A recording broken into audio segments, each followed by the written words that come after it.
Hey everyone, it's me, Stephanie Nietzsche, and welcome to Writer Talk.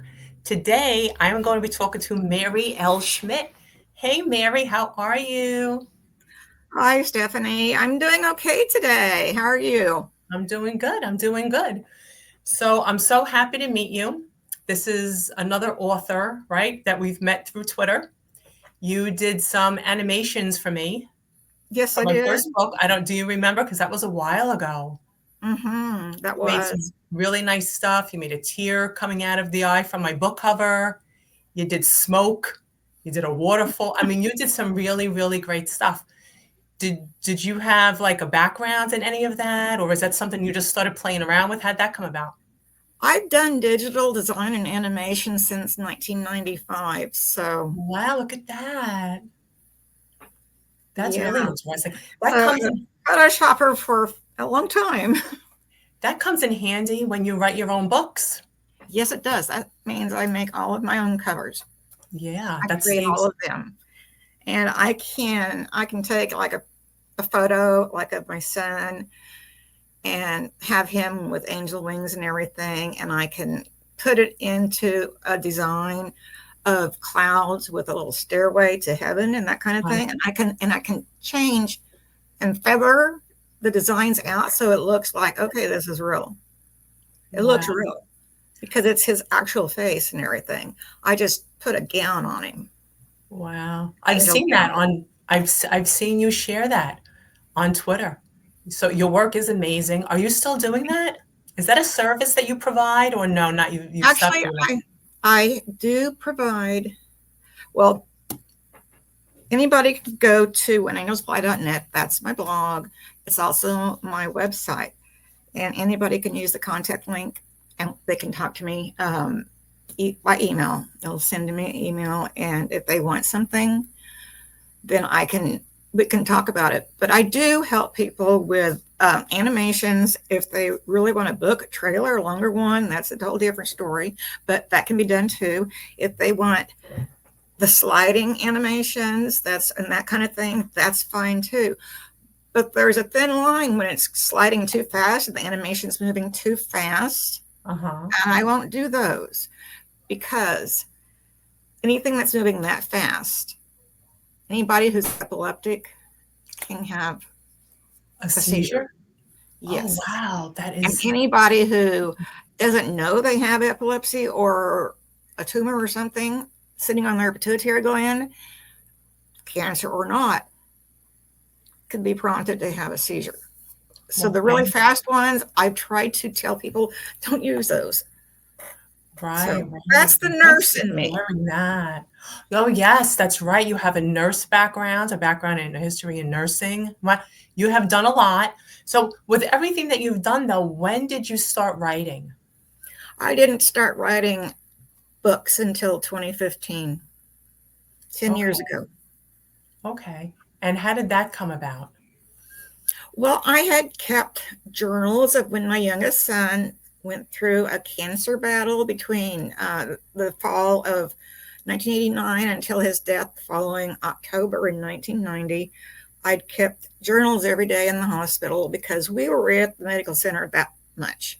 And there were a lot of things happening. And I decided, Mm. rather than my living son, I have one living son, my middle son, my rainbow baby's living. He's out in LA and he's living, but he's out in LA. He's half a country away. And here I am, in Kansas, in the middle of Kansas. But I thought I would put all that down into digital format so that he would be able to read it and understand it because I used shorthand nursing medical terms and things. So I wanted him Oh, to know what I was talking about. Well, that ended up becoming my first book. and the When title, Angels Fly, and it metamorphosed into it's in its third it's in its third edition? edition, and it's nothing like it was when I first started because when I first started, I didn't know what I was doing. I think we could all attest to I that, had no clue. say for ourselves. I could do the cover and everything. That was not a problem. but I didn't really know about the editing, how that really worked. I didn't know how to be a good editor. I did Mm, not know that. And then I thought, okay, I hired somebody, and I thought they did okay, but they just got it a little further along, but it wasn't enough yet. So right. it took 3 different editors and myself and Mark at Word Refiner. He helped, and finally it got it to the where it needed to be, which is where it is now. Mm, So when you're on your first book, it's a whole different realm. Literary realm is completely different. Writing is different. yes. Um, if you have a sister who's really good in English or something, that's not good enough for an editor, unfortunately. But family will often, want to do that for you. Right. So you have to find somebody that's within your budget. And the Right. best way to do that is don't just go to like Fiverr or wherever and just look at people. Talk to other writers, Mm, see who they recommend. And I did not do that because I did not think of that back in 2015. right. Right. Right. This the same thing with me. I knew no one. I had no idea of what I was doing. And so many people, like if you go on a writer's, on social media, if you go in a writer's group, because everybody should join a writer's group because we all have crazy questions. So that's another thing. If there's any aspiring writers out there, it's really good to just join some writers groups. Even if you don't ask any questions, read the comments and replies that are going back and forth. And then if you have a question, you ask the question. Yeah, sometimes people are a little shy to ask that question, but if you need an answer, like how else, really, how else can you get it? Right? There's so much we don't know in the beginning. That's right. And when you're online and say you're on X, used to be known as Twitter, and you're talking, you're getting to know other writers, but then you also have to watch out for the people who are not really writers. Yes, or That's editors. another thing. And when Yes. you're new, it's hard to see the scammers right off the bat. And Yes. boy, they find you though. They will find a new writer. Isn't that the truth? They have the feelers out. Well, the They do. same thing, it's the same thing with editors too. Early on, Yes. because when I was looking for an editor, I did put that out on social media. And I don't know how I knew at the time to get a sample edit, but that's what I asked for, a sample edit, which is when you give like usually up to like 10 pages of your work and they give you they edit it and they send it back to you and see if it's, if it fits, it's a good flow, you're a good match, whatever the case may be. But anybody could say they're an editor. And now they could even run it through software, right? Well, yes and no. It can be a headache Well, I mean because I mean the scammers. Like yeah, the scammers. the scammers could run those 10 pages real quick through a software or through Grammarly, type it up to get editor money to say, okay, well, I'm going to charge you the first half, whatever that would be, $550. They'll make they'll make a few $100. So yeah, everybody really has to be careful. And what's going on talking about fake, people that are claiming to be authors, what the heck is going on Twitter? I have noticed that more than ever, they send messages, and when you look at their profile, they have in the double digits followers. Like, I don't know if they stole somebody's account. There's a history. I mean, are they really working that hard that they have a history and everything? What they're doing is they follow you and then they will make comments under a post or two that you make. The thing that happens is if you follow them back, they're going to be right there in your mailbox, Yes. right there with a message.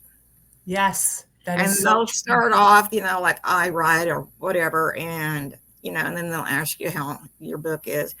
And they'll Yeah. do that. And then they'll bring in the scam. Yes. That's what they do. But it seems to be more than ever. Like I there's know. so many people claiming to be authors, but like they have this whole profile and it seems to fit when you look them up. So this is what I'm saying. I don't know if they hacked into somebody else's account and then they now are using that person's account, Or is this something they've been building on for like a few years to make them seem credible? It's so weird. I had somebody message me. They had like over 10,000 followers.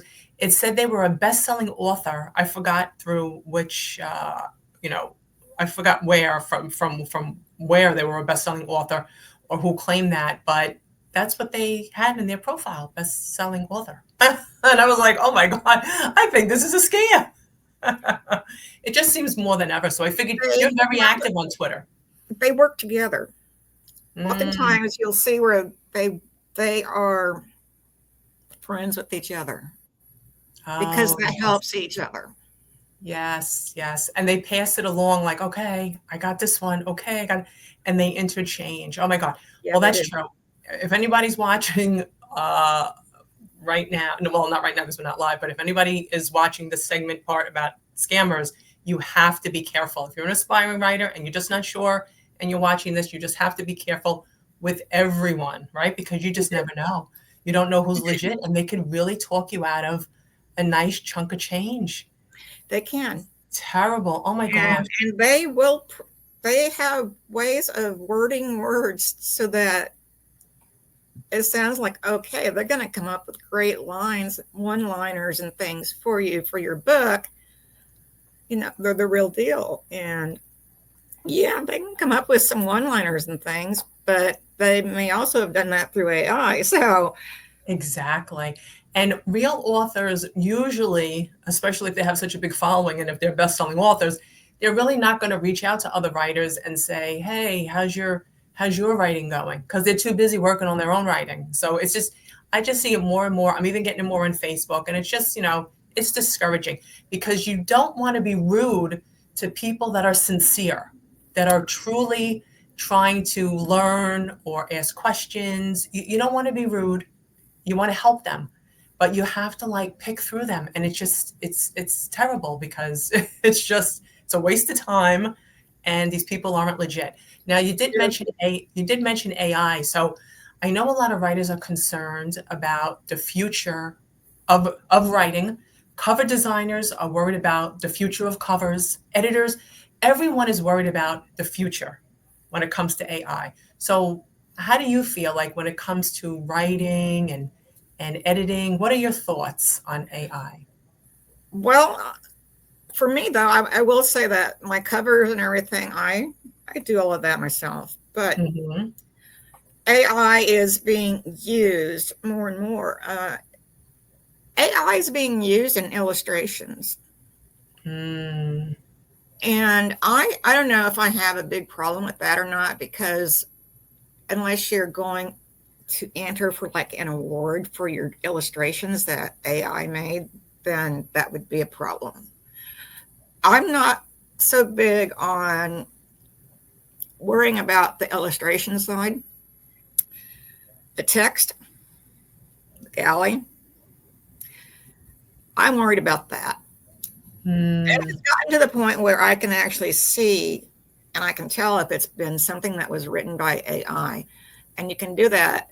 Interestingly, think of just think of a favorite restaurant that you like to go to. Think of the interior. Think of all of that kind of thing. And then if you were actually doing a review and you would talk about the atmosphere and everything and how it was, you would be rather specific. But AI is more generalized, mm. and that's generalized and not. It doesn't tell you really, like a color theme or whatever is like, greeting you first. It doesn't say that. It's more generalized. Mm. That's a big clue right there. I can spot AI written pretty easy now. I don't Right, want. right.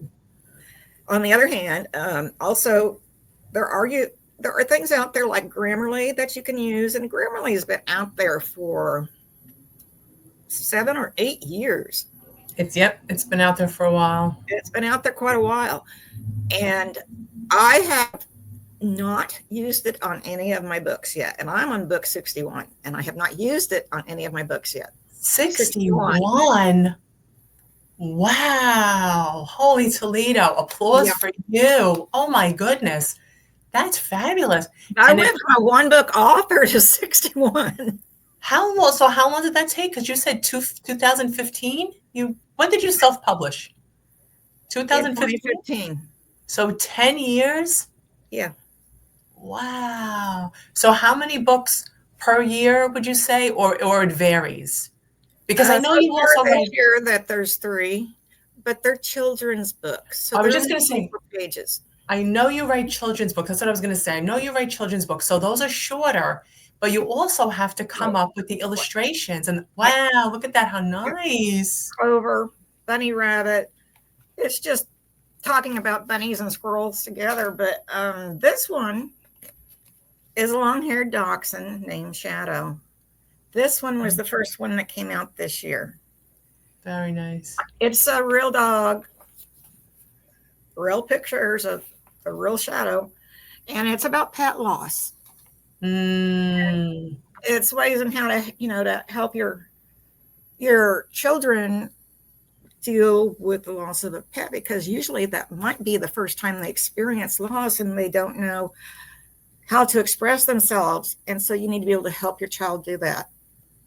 yeah. I That's think depending on their age. They can draw pictures of the pet. You can plant a tree or a rose bush or something and have that. Okay, that's Shadows, and Shadows always with us. That way, that's very nice. I there's like things that. you can do. So that book was easy to come up with. The text was easy to come up with. That was fun. Clover, the one with the bunny rabbit, that's my first one that rhymes. It's the first one that I've ever written that rhymes. So How long did that take? Can you remember how long not that took? that long. I came up with the different stanzas because there are only 4 lines, and maybe 2 days. And then I had to decide how I wanted to do the graphics around it. Wow, that's really fabulous. So you're really spread out across the genres because you have your first book, which, Yes, that's a memoir. And back to the thing about being in a group, that's what got me, that's what helped me the most, was I was in the We Love Memoirs group on Facebook, mm, and I got to know a lot of people. And they got to know me, and we got to know each other's books, and we read them. And that's how I got to know people on the other platforms, because I was in a group. So mm, that is, not all groups are the same. no, they're not. And it's also because of the members that are in the group. So yeah, not all groups are the same. We And they Love all, Memoirs is a group, they don't allow self promotion. But if mm, you've read a memoir by another author in the group, you can post your review. okay. You can do that. And they have fun things they do, and they have just different things that they do. But I have not been in there since February, unfortunately. Um, Meta took Facebook away from me. I'm no longer allowed on Facebook. You're not allowed on Facebook? That when I know you sent me when we were chatting in the messages and you said, too bad I'm not on Facebook. I thought you just meant you weren't active because some people are not active on certain platforms. So I was like, oh, maybe she's not active. And then I figured we would chat about it also because I did see some posts you had made, but that was, not recently, but I do remember seeing some things and they took it away. Do you know why? Yeah, You yeah, can I share do. I do what know why. happened. I was contacted by the San Diego FBI. Someone had taken one of my children's books, Shadows and Friends. It was like a masquerade party, but I had it worded differently than that. That's a 12-book series in and of itself. And all the titles are not quite, you know, costume party is what it was. Shadow and Friends costume party. So there were a group of bad people out in California, and it stretched all the way to India. They took my book. They reproduced it on their own way of reproducing it. They took my book, they stole it as a scam, is what they did. And they did this with about 25 different authors' books. Mm. And once they sold $10,000 or made a deposit of $10,000 into their account, then that's an automatic flag. Anytime you have $10,000 deposited into one of your accounts, whatever it is, that's flagged to the FBI. Even, Right. even if it's a legitimate whatever, it's flagged anytime that happens. And so some of those they were too big, and so they were flagged. And then my name came up when they were going through things, and they found where they had scammed using my book $7,000, more than $7,000 for just that book. They They were made $7,000 on your book? they had made $7,000 on it. But also, it's not only did they scam, but they were laundering money too. Wow. And it's still they're in the collection phase, the discovery phase of getting everything. It's hard to get some things out of India right now, but they are working on it diligently. And when they do have that done, the thing what they did was they used my name and they used Facebook's trademark. Mm. And so I'm not allowed on Facebook ever again simply because my name was used in association with their trademark in selling my book. Wow. That is something. And on the book that they sold, it still said as the author, Mary L. Schmidt. They kept your Mhm. name on it. So now when you talk about getting money, are you going to get some kind of reimbursement? Are you going to get money back or no? I don't see that I'll get 7,000, but I don't know that I'll get anything. But I do know is that I'm going to press charges once everything is just, they have everything complete. I did. They do know Right. that I will press charges. They asked me. That's serious stuff. So I'm not allowed on Facebook. And if you think about everything that Meta owns, I'm not allowed on TikTok. I can post Okay. on Instagram, but I can't do any ads. Wow. I'm not allowed to You- do that. It's so funny because you wouldn't think from a children's book, like no one would imagine from a children's book, all, all that can happen, all that can stem from just writing a children's book. That is incredible. I had no idea. That's what happened. That's why I'm not on Facebook. And so now I can't talk like with my graduating and senior class and everything. I can't talk to anybody because I had everybody connected on Facebook.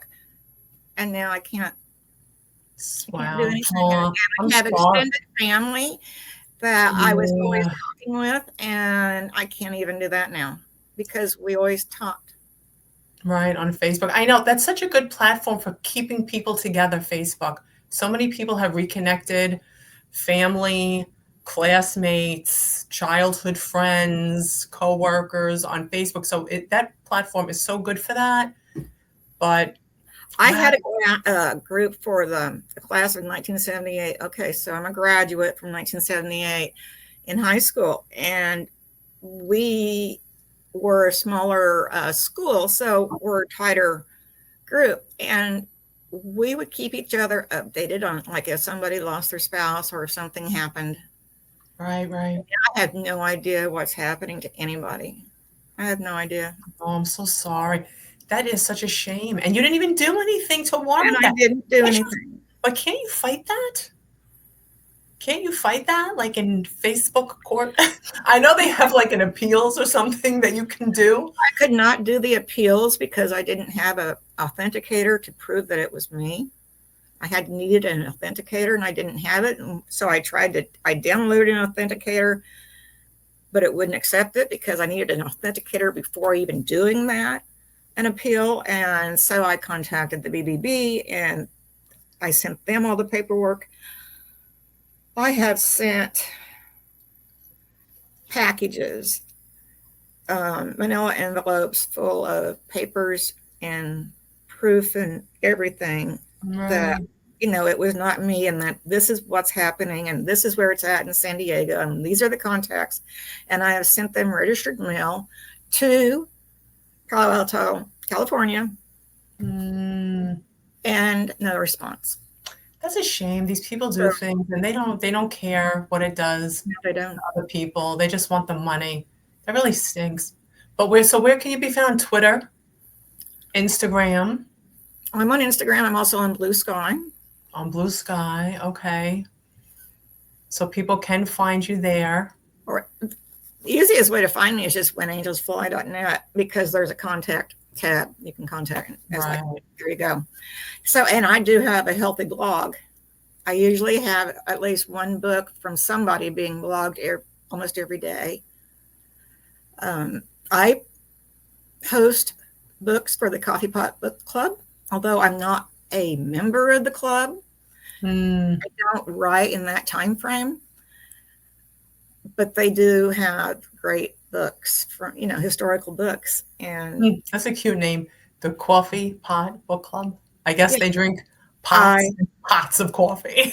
well, yeah, they have different blog tours. So, like, one will be the cappuccino tour, another one will be, these kinds of things. Espresso tour or something Right, like an that. That's espresso, so that would be a double shot for me.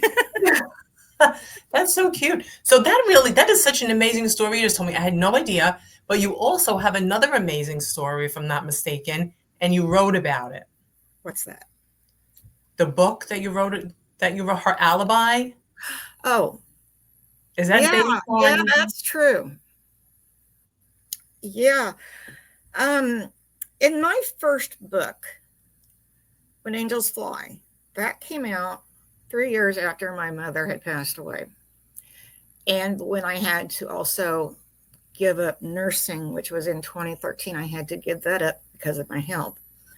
I had to have my heart repaired and different things, and just everything was a mess. But anyway, so then I started doing the book. I did the book, but I waited until 12 years after my mother had passed away, and then I finally wrote Her Alibi, which has been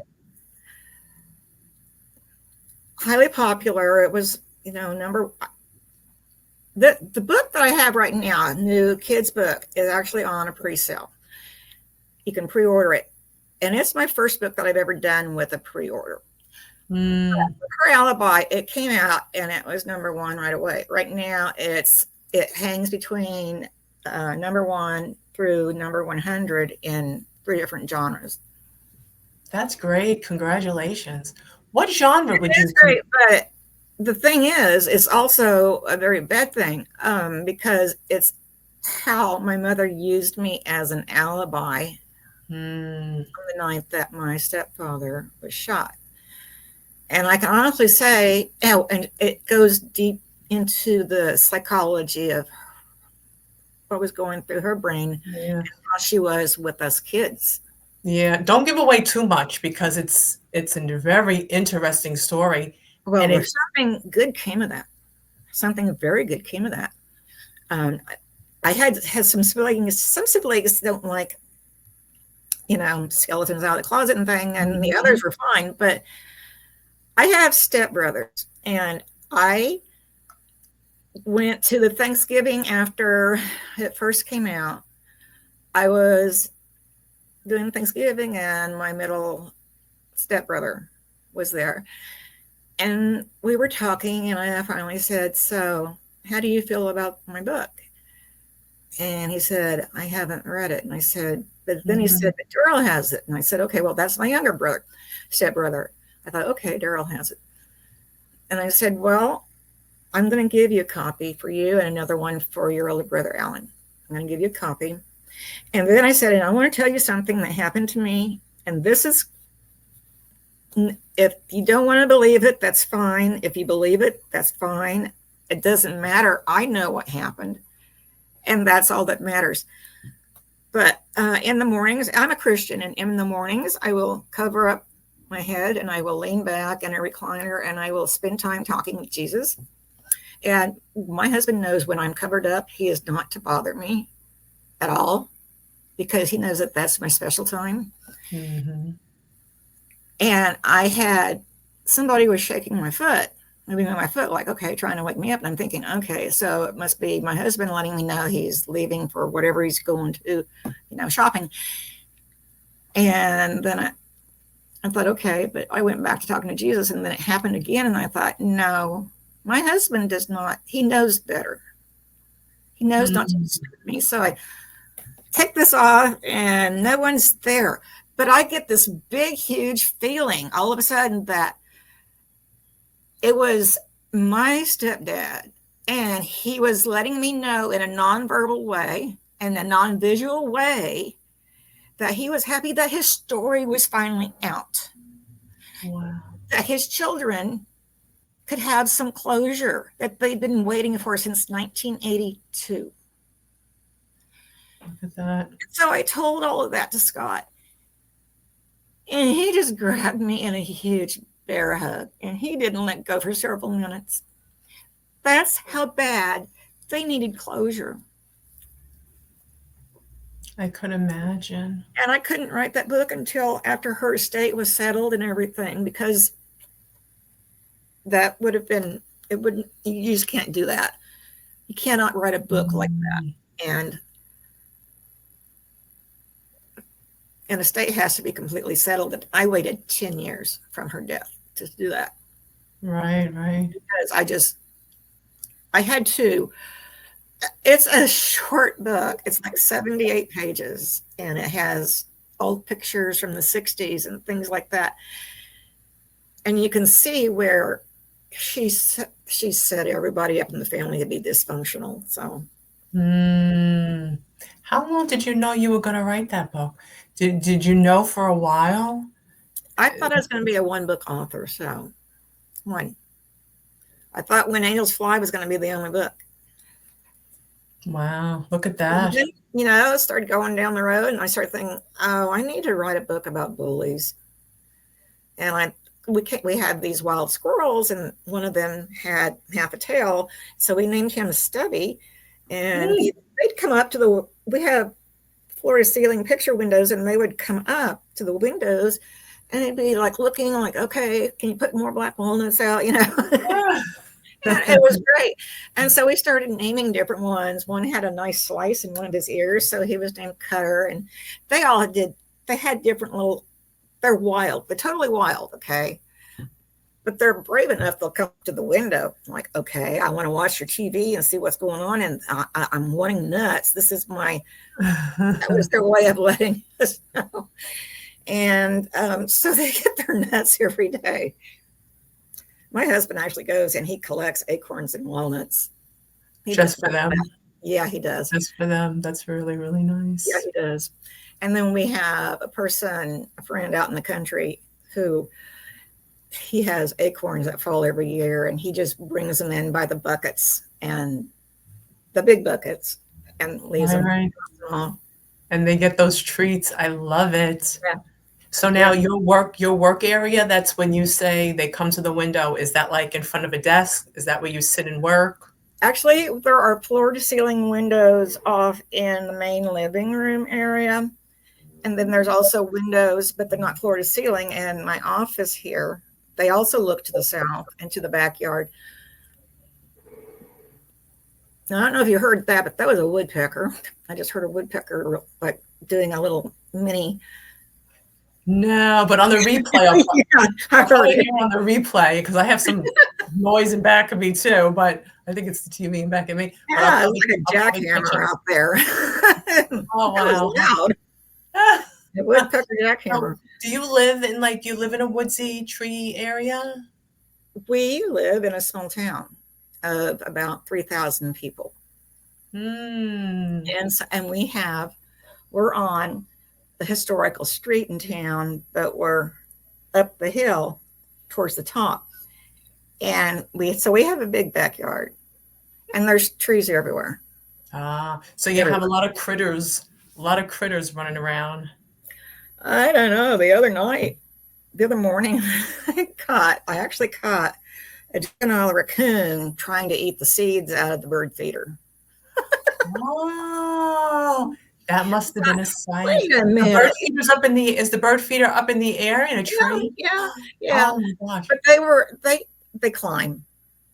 The Right, chickens right. climb. But So to see that, I mean, because it's hanging, like, so it's like, to see them get to it and then have them hanging on it, I mean, that must be some sight. well, the squirrels do too. But yes, I've seen videos of squirrels doing it, and they're upside down, they're hanging on on the pole, on the whatever it's hanging off of, and, they're upside down with their face in the feeder. I've seen it, it's so cute. Oh my gosh. And No this right wonder why there, you this write so he many was a juvie.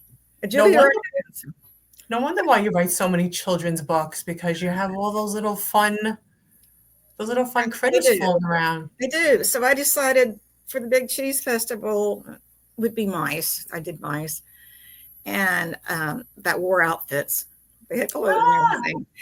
And I had the one mouse with being half a tail, and he was being called half tail mouse and just being bullied. Mm, But he ends up being king of the Big Cheese Festival. So very nice. it, I love it really that. helps kids with bullying. And then when that book came out, the grade school here wanted it right away. Oh, that's wonderful. So the whole town knows that you write, Oh, yeah. right? I don't That's know. Not everybody knows like where I'm at. And not everybody, they don't know my business side. I have a bit, I do everything under M. Schmidt Productions. And M. Schmidt Productions is also my umbrella term for my own publishing company now. oh, I do congratulations. not That's very nice. I don't publish for other people, but I do use it for my own imprint. What I do for other people are commission work because I can do editing and other things like that. And I've done that for a lot of people, or make graphic designs, do covers, that kind of thing. Make just graphics for them that they can use for promotional purposes or animations, whether it's short animations or whether it's a book trailer. Mm, that's so So I offer all convenient. that. It's so great that you can do all your own stuff and you have a background in it. So that's really what helps you, because a lot of people they don't have the time, or they don't have, the know-how, the savvy, and you have all that. And that's why it's so great for you as an author, but it's so great for others to be able to hire you to help them with that. And you're someone that definitely can be trusted. You know what I mean? Because Yeah. you never know who you're dealing with. And I have dealt with you professionally. So I know you get what you ask for and you get what you pay for. So there's Yes. no worries there. That's the other thing is some people charge a lot of money, and I like to just try to give back because Mm, a lot of authors don't have a budget to work with something like that. And no, they so don't. I try to keep it as cheap as I can. Well, I think that's great of you. And also, you know what that brings back returning customers, I feel. Because if someone is giving me quality work and service and their price is right, I'm going to go back to that person and not the super expensive person that maybe I wasn't even really too crazy about. You know what I mean? Sometimes you pay a lot of money, but you don't always get what you pay for, because you want to be able to be in touch with people as well. You want to Right. be able to have that, somebody sends someone they hired a message, a designer, let's say, and then the designer doesn't get back to them, but the author's real anxious to see the work, or they want to make a change, or they have a question. It's very frustrating when you cannot get in touch with the person that you hire. It's very difficult, because and that's what people do. They leave you hanging. But I can do this around the world and be in touch with clients around the world. If we don't do it through email, I mean, I ask the certain questions. I want to know what kind of font they prefer. I give them choices if they don't have any idea. To get the entire feel of what they're wanting and what they're looking for, and take it from there. And everything I do, it's all in a separate layer. So anything can Mm. be switched out or changed out, or anything can be done. And you have it down pat by now. and you can do so much. So tell me, what does a typical day look like for you? Like as far as writing or creating or designing, do you have like a time of day that you start, that you go into your office and begin, or you just wing it? Um, I don't wake up at any set time. I don't do that. But I do wake up in the middle of the night. And unfortunately, this morning I woke up at 3 a.m. So it's like, oh. Anyway, Um, so here I am. And so have you been up all that time since I've 3? had a nap since then. Okay. So I will get up anywhere between 3 and 5:30 in the morning. And I will first go and get my caffeine to drink and, turn on the computer, get things set up. I will go to Twitter first. At the same time, I'll have Instagram open and I'll have Blue Sky open. So if I post something on one, I can just copy and paste it onto the other two platforms.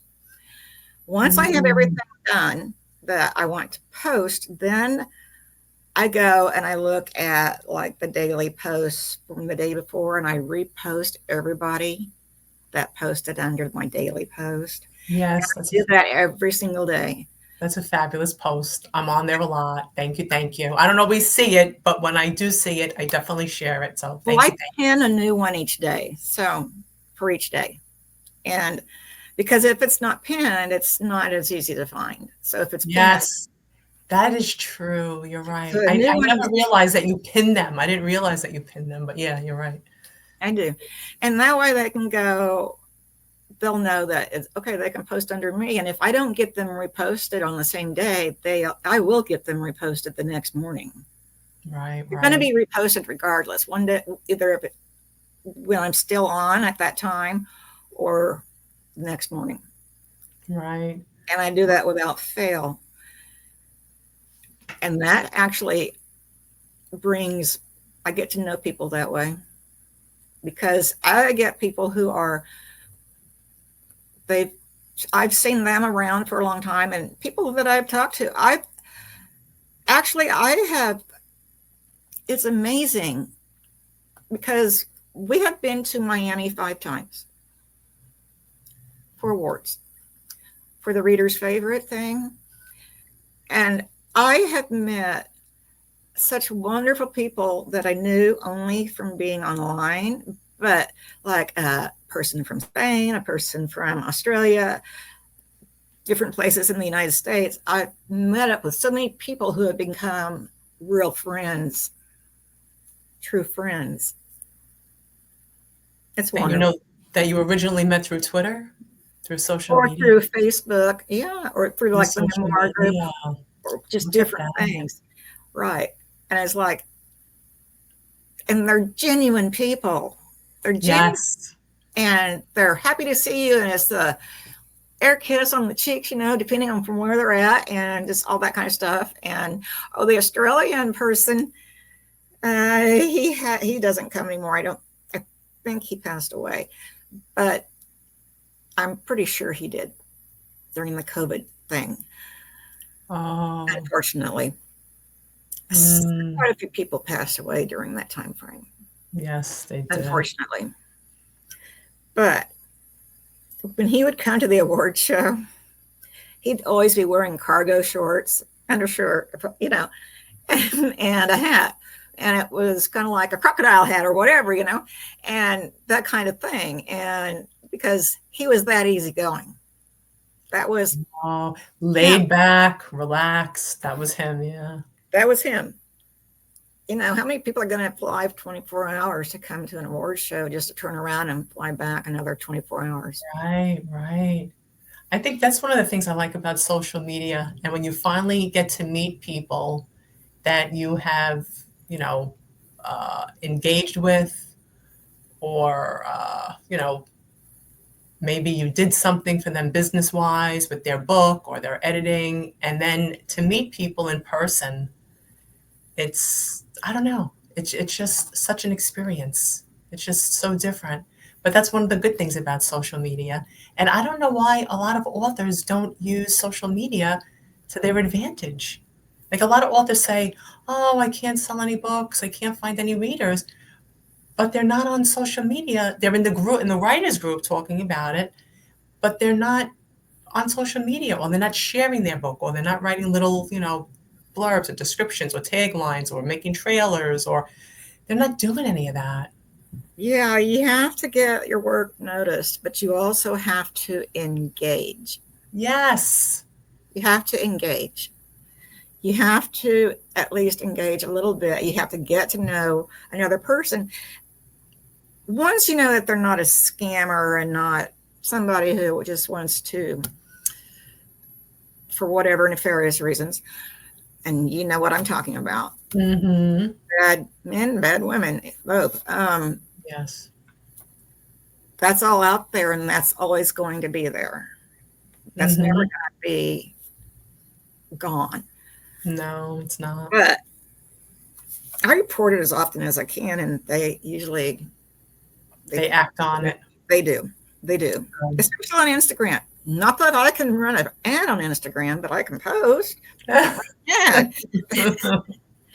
Yeah. Yeah. I get tired of, those things in my inbox and everything. So Yeah. I do. They are annoying. I just want to go back one more. I just want to go back to what we were just talking about a minute ago about how authors don't utilize social media. So there's also a flip side where authors do use social media, but it's because then you mentioned engagement, and really that's what it's all about. Because some authors you have, they never share anything on social media, and then there's other authors that it's just about them. And I hate to say it, but that's what it is. It's just about them, and they still wonder why they're not selling any books. But social media is social, and that's really, I feel like I have such an interest in other authors, in readers. Like I just have a general interest in I love to hear about the writing process. Like I asked you, what's a typical day look like for you? Like I find that interesting. And and I'm also going to ask you something before we go, because I know we've been chatting for a bit, but um, if anybody out there is an aspiring author, or an author as it is, don't, it's not just, I hate to say it because it doesn't sound nice the way I'm going to word it, but it's just not all about them, right? Right. Writing is a Not. community. Writing is a community. That's true. And just like people need support for their work, other people need support from those people that need support, right? It's just I've a, got to know a lot of people. Honestly, I've got to know a lot of people, and I have had some people that I know did not, they were on a very, very limited budget. mm, And I have edited for free yeah, see, look at that. because that's how good of a friend they were. And I wanted to do it for them, to help. Yeah, and you want to see people succeed. I mean, I see that all over Twitter. I see And that, that's engagement. That's engagement. When you're actually talking to somebody, or then you actually message and, more different maybe you things, and coach them a little bit. you get to know, okay, so you get to know that they have a family and what's going on and all that stuff. And the same for, that is the best type of engagement, the best. Yes. Because, and if you're a person like me, I just talk and I don't hold anything back. So I wear Mhm. everything on my sleeve, which I guess, you probably can tell that anyway. So I'm an open Yes. book. Right, right. Yeah. I should be Literally, able because to you've because actually I written know books. You've Yeah. written books about I've such written so many information. books that are real, Yeah, very open. What Yes. now? So, getting back to her alibi just for a moment, I just want to know, what genre is that considered? What would you Well, what I would you have it under memoir, but I also have it under forensics, and it's crime, true Okay. crime. Fascinating story. So now, for any authors out there who are But maybe just for going, anybody to know, I want everybody to know that, yeah, she shot him. I know that happened. And that the reasons why are in the book. How I know is in the book. But he didn't die from that wound. mm, Is there a plot twist in there? Oh, she kept the gun hidden for 2 weeks. Mm, Yeah, there's different things in there. He such an didn't die from that. That did not kill him. right, right. He Wow. ended up having 2 different surgeries. It was an abdominal wound, and he's a person who also worked part-time on the police force. He's a person who knew that if you want to kill yourself, you're going to shoot yourself in the head. And Mm, if somebody's doing something out of anger, they're just going to aim and shoot, and out of anger or jealousy or whatever. And my mother was very good at that. So his was an abdominal wound. It did not mm, kill him. He had to have the surgery twice, but neither one killed him. But he never left the hospital either. right. Mm, gosh. Well, readers are going to have to find out, right, by reading the book. That's very He did interesting. bring about she did shoot him. And so that's like well, he died, why he died was secondary to something else, secondary to having a gunshot wound. So it was not the gunshot wound because Mm, he lived for 2 weeks. exactly. So you wouldn't die from a gunshot wound 2 weeks later, right? More or less, it would be instant, or Well, maybe if a you're couple going of to days shoot if yourself it and you're injured an organ, perhaps. well, no, Because you're a nurse, so you it know wasn't about it. it wasn't an organ thing that was failing. It wasn't that either. It was something completely different. I will say that. But my stepfather was in the Navy. Okay. He was in the Korean War. He knows war. He knows where not to shoot yourself because you're only going to have misery. Mm, If you really want to shoot yourself, you're going to shoot yourself. If you really want to kill yourself, you're going to shoot yourself in the head. That's the way it works. You're not going to shoot yourself in your stomach oh, yeah. because it's not going Oh, to it's so kill bad. you. Oh You my can gosh. bleed out, but Yes. you get shot in your stomach, and it's a very, very cold winter night, and you don't bleed out as fast, and you're in a lot of pain. And then you get found the next morning. Mm. Dun, dun, dun. You'll just have to read the book. It's true. I have people, what I like for them to do is to focus on the psychological thing, Right, right. psychological aspect of what happens when somebody has multiple psychological disorders and they go untreated for 82 years. Wow. Yeah. That's a long time. That's a long time to do a lot of damage to a lot of people. And she was untreated. As a little kid, we thought it was normal because we thought, okay, she's like, everyone's like that. Right. You grew up like that. And you get a little older and it's like, that's not normal. That's not right. So and so's mother isn't like that. Why is she Mm, doing this? And then you get a little older and you start understanding psychology and things up in high school, and you start realizing more. And then you go to college and you take abnormal psychology, and there's like, oh, okay, was a whole different ball game into it. right. So would you say you learned a lot, not only growing up, but you learned a lot from going to school? Like when you Going to say about school, college and right? psychology, like all of Mm-hmm. a sudden something just clicked, like a Oh yeah, light bulb went off and you were like, oh my gosh, I my mom realized has. she did. I realized the disorders that she had, and that they Mm, were and treated her entire life. I realized some other things too. Um, she had been abused, and she abused her own mother. And to find any of that out, you're just going to have to read the book. Like it's not even a 2-hour read, but it's packed full of psychological things, examples of what happens if someone is untreated. this is why it's important to get treatment, but it's also hard, I imagine, to get people to get the treatment. She alienated every one of her children before she died. Mm. Did she realize she had a problem, do you think, or No, because no? she was the be all. She was, um, I think she had like a God complex type thing, Ah, and her way okay. was the only right way. Right, right. And she could flip on a dime. She,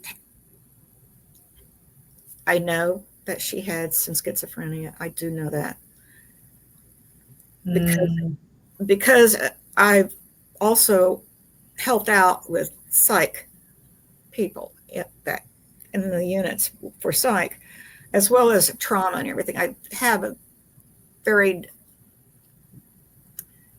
I did a lot of things in my nursing career, but I did help out with psych, especially with the VA out in Denver. And I can tell, when somebody, they get better, they're back on medicine, they get better, and then they decide they don't need the medicine. I mm, see where, okay, she's got schizophrenia, and you don't know which person's going to come out, and she can flip that fast, and she can be happy one moment and talking, and then hear something and just come out like a lion and be very aggressive. mm. So do you feel as kids, or you, because you can only speak for yourself, I guess, but do you feel like you would try to please her, to try not to upset her, even though upsetting her maybe could just happen at any moment, regardless of what you did or didn't do? What the thing that I started doing when she was, I tried not to be around. I tried to Mm. hide out in my room and read. I read every Oh, Nancy Drew book multiple times. That's what I did. Or I read Harlequin romances, when I was a little older and everything. I would try to be in my room as much as possible. I don't blame you. Did you want to be a writer when you were a kid? Did you think about writing books ever? Or no, it never crossed your mind. You were just reading at that point. I wrote a screenplay skit. No, Did I wrote. you? I did. I did. And the Oh, wow. screenplay, I tell you this. Okay, this is making me even older. This is how bad. Well, it was sixth grade. So, and I didn't really know how to really type. And all we had was a really old manual typewriter. The only selections that you could do was you could choose between pica and whichever style. And we had real carbon paper. And so I would have like 4 sheets of paper with carbon paper so that I could have everything. And it was hilarious because every time I would make a mistake, I could erase it and Right. put it on the top page, but I couldn't do that on the ones underneath, and I didn't think about that. So then it's like I'm handing out everything. I'm telling my group. I said I'll just write it. It'll be okay. I'll just do it, and nobody has to worry about it. And then here we are, and this is like this 10-minute skit, and we had everybody in the class laughing because there were so many things. If you couldn't read, it was so funny. I mean, we got a really good grade for it. So Did you save that? Do you still have it? no, my mother was pretty sure to get rid of Oh, to everything. get rid of it. Mhm. Yeah. Anything Oh, that anything that you got did rid of productive anything or that would that you have can be anything to proud do of. with it. Yeah. Yeah. Gosh, that had to be difficult. Yeah. I'm sorry. But today, now, you help other people and your nursing career, right? You helped a lot of people while you were a nurse. Oh, for a long Now time. you're an author and you edit and you help people with your services. So, I yeah. So illustrate. I paint. you paint. Oh my goodness. Anything else we don't know about you, Oil. Mary? I prefer painting in oil because it's more forgiving and it's not like watercolor or acrylic. In oil, you can change your color still while it's wet and everything. It's just a lot more Ah, forgiving medium to work with. when did you start painting? When you were a child or? Yeah. Yes. So that was the interest. So yeah, you're artsy. I I was artsy and creative throughout all of my schooling, and I took every type of art class I could get in my mm, school, whether it was jewelry making, leather works, whatever it was. I took everything. I did it all. yeah. And I think that's I good. did it in college too. I did it in university too.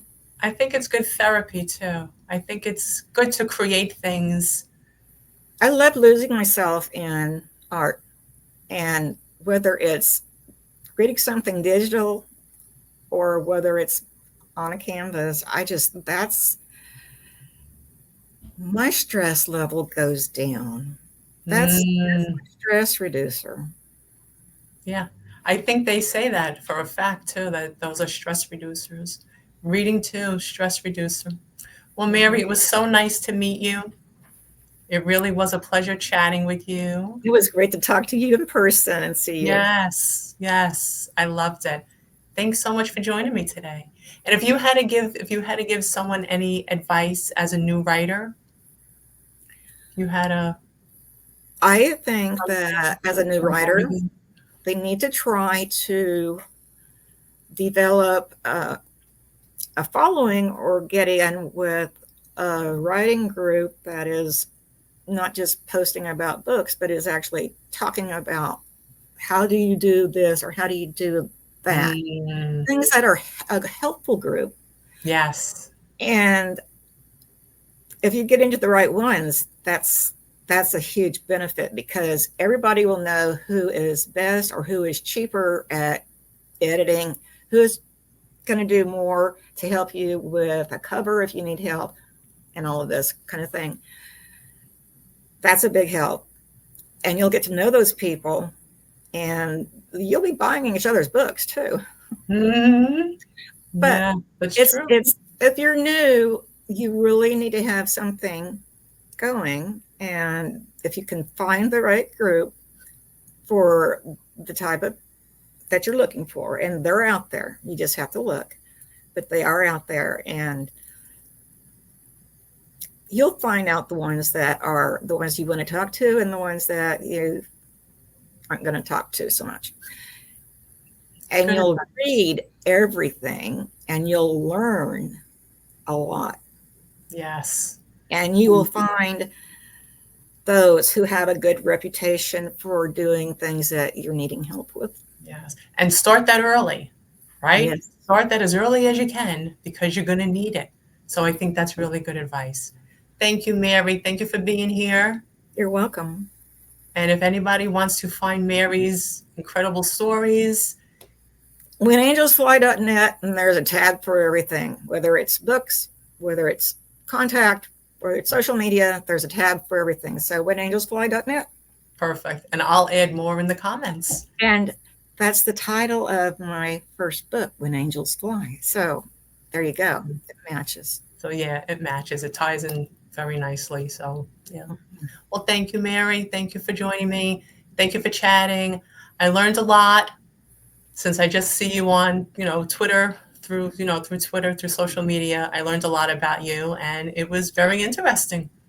You have It's many been layers. fun talking. It's been great just talking about the different things that we've talked about because Yes. it's beneficial for others to know. Yes. It definitely is. It definitely is. And that's why I like to do these. I like to talk to other authors and for aspiring writers. And like I said before, even writers that are published already, it's good to know what's going on in other writers' lives and in other writers' minds. And I think we always have something new to learn We do. and something new to share in our We experiences do. as Even if writers. you're a beginning, you're on your first book, you too have something that you can share. Yes, definitely. Even Definitely. if you're not even published yet, you're still a writer because you're writing a book. So you're That's still an right. author. And you don't have to wait until you're published to say that you're a writer because you already are. That's right. Yep. But you'll have ideas and things that you have learned in your process of what you're doing with your first book. So they also, a first timer has things to share. Yes. that alone, right? In the beginning, so much in the beginning to share, the frustrations, the fears, the challenges. It's really incredible. It's an incredible journey. Mhm. It And we is got to keep on going. So, all right, Mary. amazing journey. Yes, it is an amazing journey.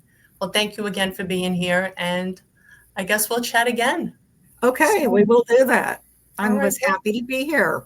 Thank you. Thank you for joining me. And bye, Okay. everybody. Thank you for watching. And bye, Mary. See you next time. Bye. Did you stop it?